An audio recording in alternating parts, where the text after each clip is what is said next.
তুমি জানো এই যে হাওড়া ব্রিজ, যেটাকে আমরা রোজ দেখে ওয়াও বলি, তার নামটা কোথা থেকে আসলো? এটা তো শুধুমাত্র একটা ব্রিজ নয়, এটা একটা ইমোশন। আর এই আইকনিক নামের পেছনে আছে একটা ফিল্মি স্টোরি। চলো ঘুরে আসা যাক 1871 সালে। ব্রিটিশরা তখন কলকাতাকে বানাচ্ছে তাদের ক্যাপিটাল।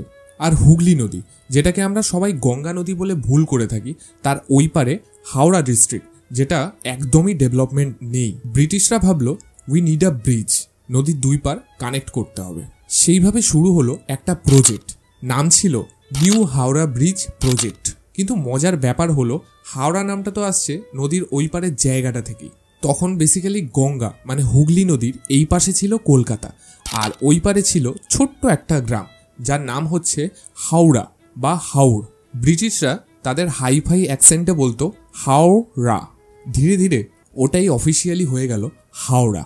আর যেহেতু ব্রিজের বেসটা ওই দিকে ল্যান্ডেই তৈরি হয়েছিল, তাই আস্তে আস্তে এটার নাম অফিসিয়ালি হয়ে গেল হাওড়া ব্রিজ। ব্রিজের কনস্ট্রাকশন শুরু হয় 1936 সালে, আর ব্রিজের কনস্ট্রাকশন পুরোপুরিভাবে শেষ হয় 1942 সালে।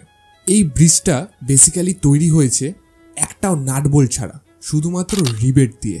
ব্রিটিশ ইঞ্জিনিয়ার্সরা বলেও ছিল this will be one of the strongest bridge in this world.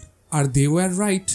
আজও প্রায় দিনেতে 1 লক্ষ গাড়ি, আর তার বেশিই হবে, কম না, আর 1.5 লক্ষ পেডেস্ট্রিয়ান যায় এই ব্রিজের ওপর দিয়ে। 1965 সালে এর নাম অফিসিয়ালি পাল্টে গেল রবীন্দ্র সেতু, রবীন্দ্রনাথ ঠাকুরের নামে। বাট অনেস্টলি কলকাতার মানুষদের কাছে ওটা হাওড়া ব্রিজই রয়ে গেল, কারণ নামটা তো শুধুমাত্র একটা নাম নয়, এটা নস্টালজিয়া। তাই পরের বার এই হাওড়া ব্রিজ দিয়ে যখন তোমরা পারাপার করবে, জাস্ট একটু ভেবো, এটা একটা শুধুমাত্র লোহা স্ট্রাকচার নয়, এটা আমাদের কলকাতার একটা ইতিহাস, একটা গর্ব।